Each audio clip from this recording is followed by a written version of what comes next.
You've probably seen thought leadership posts that rack up thousands of impressions but do absolutely nothing for your pipeline. That's because reach is not the same as revenue. With a few tweaks, you can actually use thought leader ads to build a stronger brand and generate revenue for your B2B.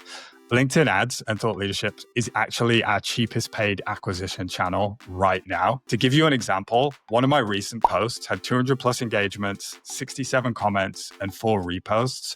But what you can't see is that thanks to thought leadership ads, we are able to turn that post into 3 closed deals in our pipeline. In this episode, I'm going to teach you the revenue generating LinkedIn ads thought leadership strategy that we're running right now. Let's get to it.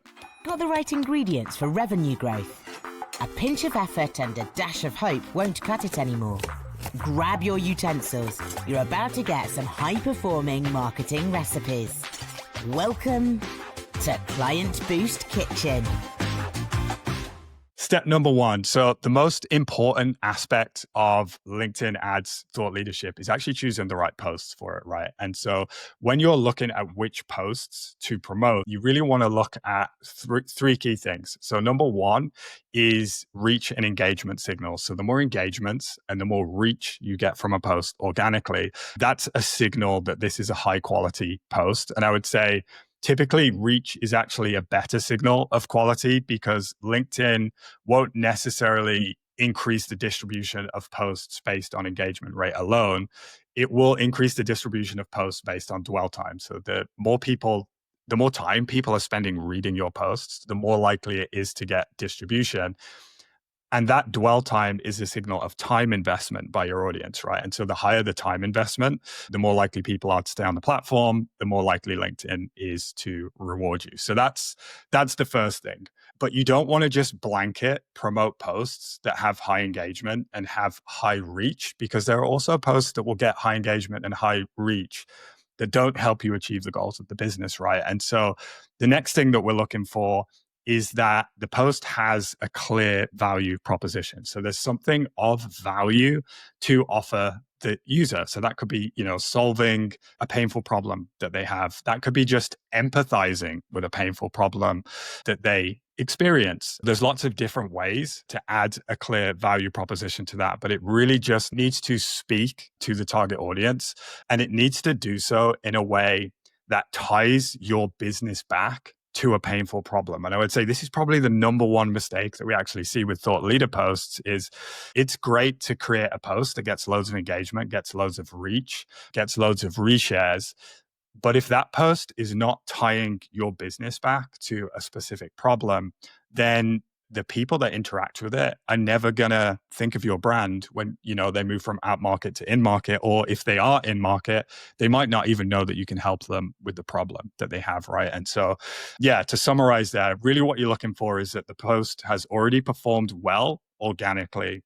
It has a clear value proposition, and it solves a real problem that the audience can tie back to your business. Cool. So number 2, we really need to think about using strategic layering for these thought leader ads. And so I talked at the beginning about the fact that we use this to both build brand and generate revenue. And when you get the setup right, you can actually do both of these things at the same time, which is awesome. And so I actually had a really fun podcast with Adam Holmgren from Fibler, which is like a LinkedIn ads measurement tool recently. And he recommended this concept of building like a cold or a prospecting campaign. In KlientBoost, we just call this our brand marketing campaign.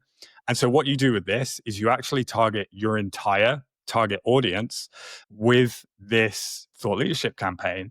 And the idea is that you'll optimize it for distribution. And so you really want to maximize audience penetration and you want to maximize frequency. So it's hitting a large percentage of your audience. It's doing so with enough frequency that people are able to build what we call mental availability. And that means that they can recall your brand and that they can associate you back to a problem. And the idea here of putting this in the brand marketing layer is we tend to see that thought leadership posts get much more engagement than your traditional single image ads or even video because it's real people. And so the goal there is to not just build familiarity with the brand, but build familiarity with the people behind the brand, which can really make people, if you have an attractive personality or a compelling personality or an interesting personality or, a team of people that meet all those criteria, that can really just increase the vibe that people get from your brand and make them more likely to interact with you. But coming back to the concept of why do we optimize this campaign for audience penetration and frequency, the idea there is that you're able to feed two birds with one stone here. So on the one hand, by hitting the full audience, you are maximizing the likelihood that these ads will actually just reach people who are in market right now and therefore will reach out to you to become potential clients because they have a problem they need to solve. But the second one is you're also doing that long-term work as well, because 95% of that total audience is going to be out market right now. And by creating engaging content that's already proven, it's got loads of engagements, which acts as social proof. You have a clear value proposition. You tie it back to a problem. That means that this audience is then going to think of you as they move from out market to in market. And so the idea is that the performance of this campaign actually improves over time because you start seeing more and more and more closed deals being attributed to it because you're getting this in front of the full market, which means you are just boosting that mental availability and making your product offer appealing. So now that we've got the structure out of the way, the next thing we need to think of is what's the best way to approach actually adding these thought leadership posts into campaigns? And so I think the best way to approach it is that with thought leader ads, you get to have the audience tell you what works before you put paid spend behind it. You add a post, you schedule a post to LinkedIn, you hit publish. And I don't know if anybody listening also posts on LinkedIn, they'll know the drama of posting on LinkedIn, which is, some stuff that you post gets very low engagement. It's really, really frustrating. But some stuff just blows up, right? And, whatever you think of the algorithm, when a post blows up, especially if it ticks those three boxes that we talked about from the beginning, it's compelling, it has a clear value proposition, it ties a problem back to the business.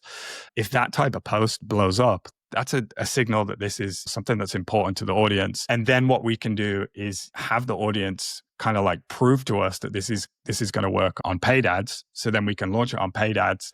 And we just know from the get-go that's going to be a more effective ad than something that kind of flopped when we post it.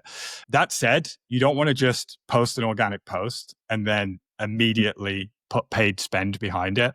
And so what we typically recommend is that you just give posts a little bit of time to breathe. And the other reason for that is that, I actually have an example of this from a post that I posted yesterday. In the first hour, it got 3 engagements. And then for whatever reason, because that's just how the algorithm felt like being that day.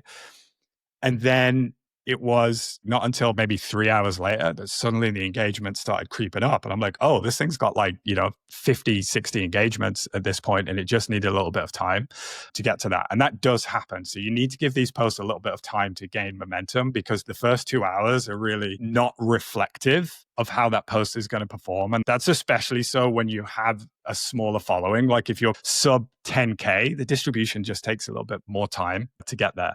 And so that's another thing. You really just want to wait 24, I would even say 48 hours before you actually add one of these organic posts to a paid campaign. So that feels like the setup, how to decide which posts, etc. So the next thing is, how do you actually track the impact of this stuff? And so there's multiple different ways of doing it. And I talk about this a lot with most of the LinkedIn stuff that we do, which is this concept of leading indicators and lagging indicators. And the reason we need these is because this thought leadership content is really both a demand generation and demand capture campaign, but also a brand marketing campaign. So the leading indicators, they are predictors that this is going to, at some point, convert and turn into pipeline. And then the lagging indicators is historic evidence that they have actually done so. And so the leading indicators that we typically recommend that you monitor are audience penetration. This is really, really important. You just want to push that as high as you can. We've been struggling this year to get as higher than 50%. We have an audience size of about 180K. And so the reason for that is just to do with the amount of time that people spend on the platform. And so if less people in the audience are actually opening up LinkedIn, for example, you're not going to be able to get that distribution. And so I typically don't recommend an exact number to aim for. I'll just recommend push audience penetration as high as you can with the budget that you have. Next up, we have frequency. And this one's really, really important. What a lot of people think when they launch social media ads is that if I see one impression, that means one person has definitely seen that ad. And that's actually not the case. It just means somebody's had an opportunity to see an ad, which means it showed up in their feed. But, they could have been scrolling LinkedIn while they were also, binge watching Peaky Blinders on Netflix, for example. Or, they could have been talking to an Uber driver while they was, scrolling through their phone. And so just because that ad's shown up on their feed doesn't necessarily mean that they have actually seen the ad. And so the reason that you want to crank up the frequency is to increase the odds that somebody has actually seen the ad. And so I think based on the most recent research I've read on advertising, so this was from a book called Smart Advertising by a guy called Dan White, is that the kind of optimal frequency that you need to get to is 3, but that's where somebody has actually seen an ad, like definitely seen an ad 3 times. And then the point of diminishing returns is after that.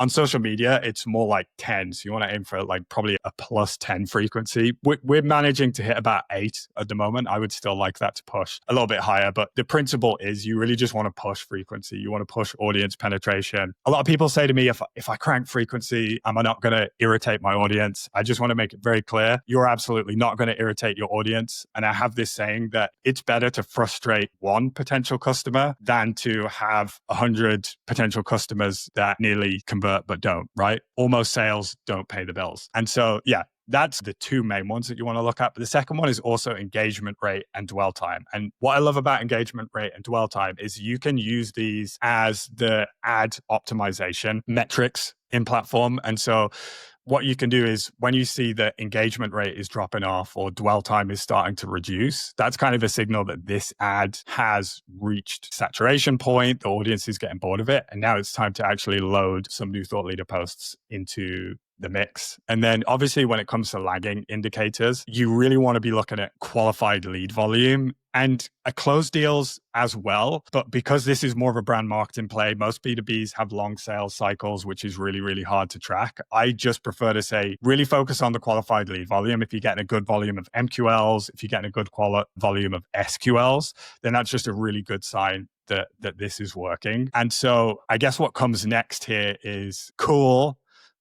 The lagging indicators, SQLs, how to actually tie that back to the campaigns. So there's a few different ways, and I kind of have this pyramid of what I think is the best way to approach it and then work down based on what's available to you. So everybody that knows me will probably start laughing right now because the first thing I'm going to recommend is Dream Data, or at least an equivalent like Hockey Stack, which is essentially a tool that uses data-driven attribution.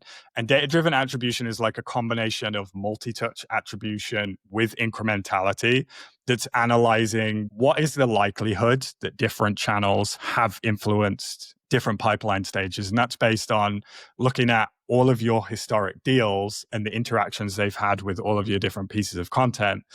They have a machine learning algorithm that can kind of say, okay, we suspect based on the fact that most deals that have this touch point have a 10 or 15% higher likelihood of closing, that in other instances where somebody has been exposed to that channel or that campaign or that ad type, that they are also likely to have been influenced by this. And so I'd say that's the gold standard is Dream Data.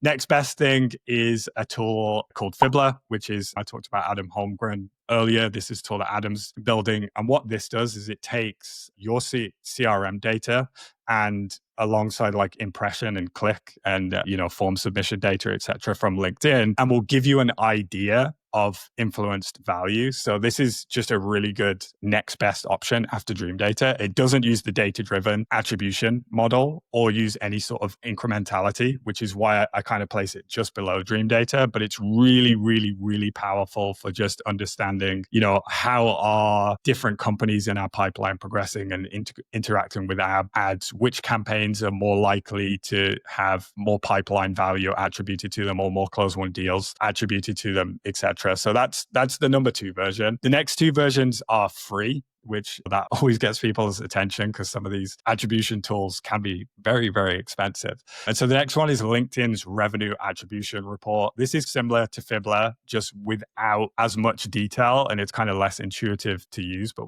what this does is you can essentially send your CRM data. So I'm fairly sure it's only HubSpot and Salesforce. So if you're not using those, you might not be able to do this. But also, if you're not using those, start using those because those are the best CRMs for B2B. That's another conversation entirely.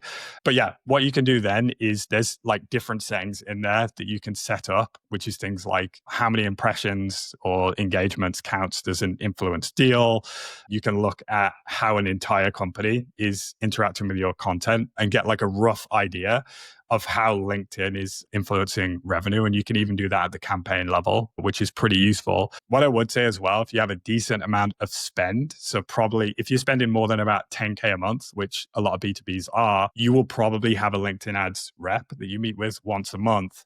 You can also speak to them about doing a revenue attribution report for you once per quarter. And what they'll actually do is they'll show you a comparison of what were the close rates and what was the return on investment of companies that saw ads versus didn't see ads, which can help you create a really, really compelling narrative to showcase to like the CEO and the CFO, etc., when maybe they might want to see some of that last click attribution that we just know isn't as relevant for a more visual impression-based platform like LinkedIn. Final one here, which is the least best, but still valuable to use as a guide stick, is taking your attribution windows and setting those to 365 days. And so what that means is that you're going to start seeing closed won deals, MQLs, SQLs attributed to people that have seen ads. And again, this isn't perfect because it's impression based. It means there are some deals that may close whether or not somebody saw the ad or not. And so that's why I put this one at the bottom. It's really useful to give you a directional understanding of how the ads are performing, but again, really not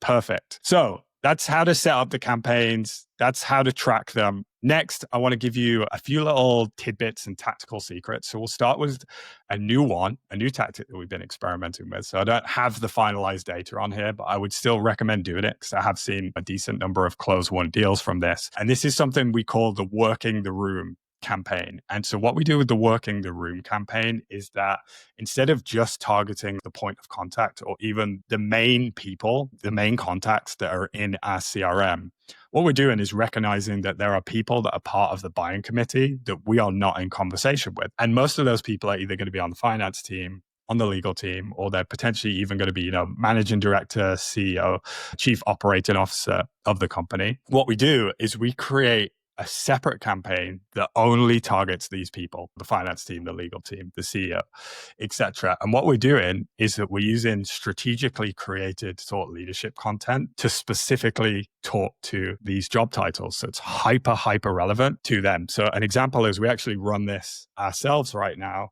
where we have a campaign set up for legal teams, finance teams, CEOs, and it's all about financial acumen. It's about how KlientBoost prioritizes financial acumen. So when we're coming up with new strategy ideas, one of the things that we do is we create a matrix of strategy recommendations with expected ramp times and expected ROIs and expected contributions to the core KPIs. So we'll have thought leadership posts that talk about this. And what we've actually found is that since we've launched that, wildly, this actually gets the highest engagement rate and the highest dwell times of all of our campaigns. And like I say, I've already seen like 2 to 3 close won deals attributed to this. And it's only really been live for about 6 weeks, maybe max. And so for me, that's a pretty good signal that this is working. You could obviously argue, well, maybe those deals would have closed anyway because they're already in pipeline. That's a fair comment. And so we'll do this over a longer period of time and try and get some incremental proof that it's driving value. And if the incremental proof isn't there, I'll come back and say, oops, I was wrong and apologize. But a good friend of KlientBoost's, Keith Delaney from Primer, turned us on to this strategy. And he's run a few incremental tests with some of his clients who have seen decent increases in close rates from the accounts that received this advertising versus didn't. So I'm inclined to believe that it's a pretty strong strategy. So there we have it. What I'm going to do is actually a live walkthrough of our LinkedIn ads thought leadership strategy so you can understand the thought processes, the deep in-platform strategy that we are actually using. So first thing here, you'll probably see that we have 3 campaign groups. And so we have a brand marketing campaign group, we have an in-marketing campaign group, and then we have an expansion and retention campaign group. Our main thought leadership campaign is housed within this brand marketing campaign group, which is the campaigns that target our entire target audience, including existing pipeline. And so I'll click into this. And then this is going to show me all the different campaigns that we have live. And you can see here, awareness thought leadership campaign is at the top because it gets the most amount of spend.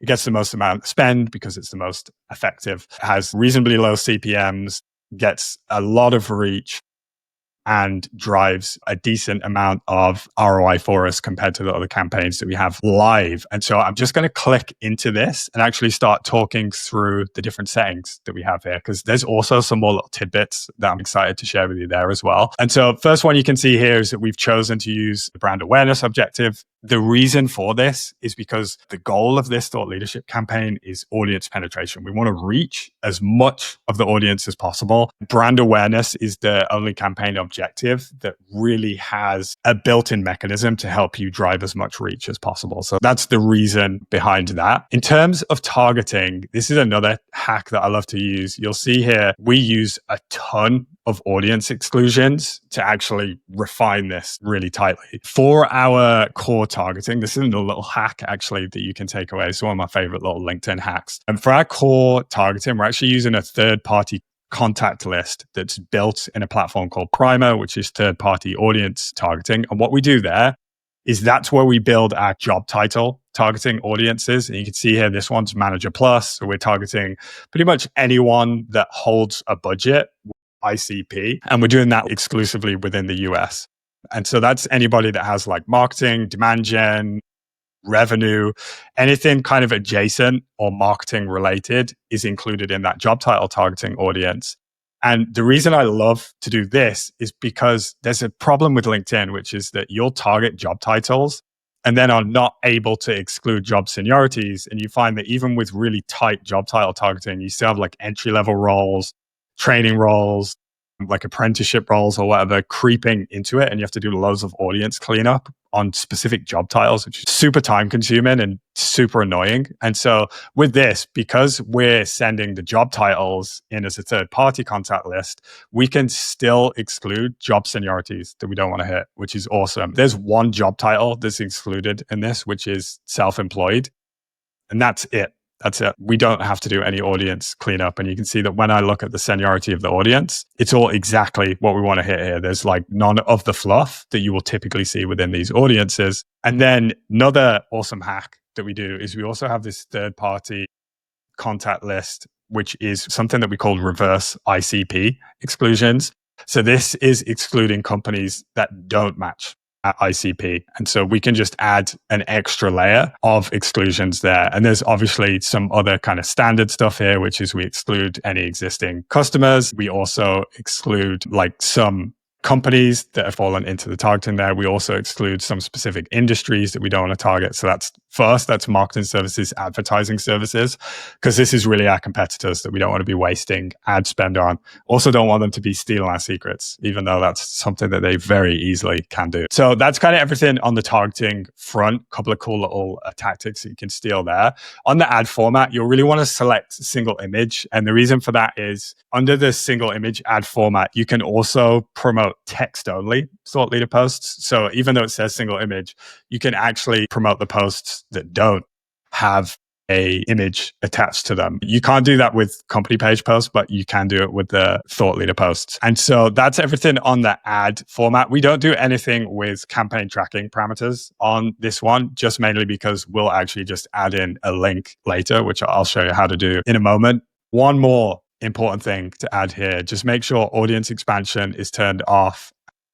Next, you'll want to set your daily budget. That's just whatever you have available. The way that we work this out is that we're kind of hitting a decent amount of reach, and we're also hitting like a decent average frequency as well. And then on the bidding front, you'll also want to make sure that you set the optimization goal to reach. And the reason for that is that this is just going to optimize to reach as many people as possible, as opposed to have as high as possible impressions, which is not optimal. Like, we don't want to just have loads of impressions, because it may do that within more active audiences on LinkedIn, which means we're not going to get as much distribution. And then the only option there is max delivery. We can't put like a manual bid on that or anything like that. And then finally, you'll just want to make sure that you also have your core conversions being tracked there as well. So that is the campaign setup. Final thing here that I want to talk you through is actually how to choose and select an ad to add to this platform. You'll need to go into edit campaign to be able to do this. And then you'll see here, step 3, sponsored content. You want to click onto that. And then instead of clicking create new ad, you'll actually want to click browse existing content. And so you'll do that. That's going to give you the option to then look at LinkedIn members. And so you can look for somebody on your team to do that with. And so I'm just going to select me, because I know there's a post that I want to add to this that performed well recently. And what you're really doing as you're adding this post in, something that got high engagement, high reach, has a relevant value proposition, and it actually ties your product back to a buying situation. And so there is this post, which is hyper relevant right now based on what I'm talking about, which is launching revenue generated thought leadership ads is easier than you think. Here is a simple framework. And for me, that ticks the boxes. You can see here, it got a decent amount of engagement, 24 comments, has a unique value proposition. You can read this and there is a very clear, valuable takeaway. They can read this and then know how to actually implement this strategy. And then we also need to tie it back to the business, right? And so the way that we do that is that it doesn't necessarily need to be in the post, right? So we've been very strategic about how we actually have set up all of the profiles of the thought leaders at KlientBoost. So you can see here, we've opted for this. It says marketing at KlientBoost. It doesn't have my full job title. And the reason for that is we want to save some screen real estate so that we can actually have the tie back to the business here, which is the revenue obsessed marketing agency. And so when somebody reads this, they then know that, okay, this is Patrick. He works in marketing at KlientBoost. KlientBoost is a revenue obsessed marketing agency. So then they're able to complete that. Oh, this makes sense. And they're able to tie us to a buying situation. And then what we would also do is I would actually switch up and edit this post and change this PS to something that promotes our marketing plan. And so what that CTA would look like is I would probably write, are you struggling to get your LinkedIn thought leadership ads to generate revenue? Get in touch with us for a free marketing plan, and we will put together a strategy that shows you exactly how to do that. And the benefit there is that we're also, again, creating that correct mental association. Not only are we encouraging people to get in touch with us by adding this link to our primary offer, but also reaffirming we are a marketing agency. We create and implement strategies that help you improve your paid ads. So then we're completing that full circle. So that is everything that we had planned. By the end of this, you should be able to set up an effective revenue generating LinkedIn ads thought leadership program. I hope you found it useful, and I will catch you in the next one.